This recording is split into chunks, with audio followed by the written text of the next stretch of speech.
southeastern Jefferson Davis Parish in southwestern Louisiana, southern Evangeline Parish in central Louisiana, northwestern Acadia Parish in southwestern Louisiana. We got it! West Central St. Landry Parish in central Louisiana, southeastern Elton Parish in southwestern Louisiana, until 4:15 p.m. Central Daylight Time. At 3:50 p.m. Central Daylight Time, a severe thunderstorm was located over Bentonville, moving east at 45 miles per hour. Hazard, 70 miles per hour wind gusts and ping-pong ball-size hail. Source, radar indicated.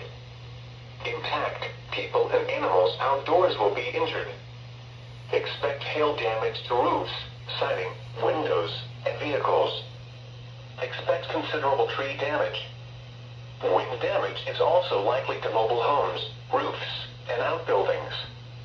Locations impacted include Eunice, Ville Platte, Mamou, Basile, Elton, Chautauqua, Moretta, Savoy, Dural, Swords, Richard, Riddle, Lawtell, Prairie Ronde, and Hathaway.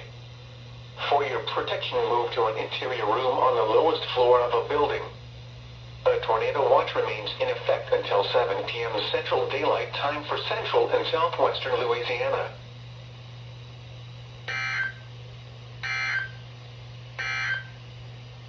Tornado watch number 233 remains in effect until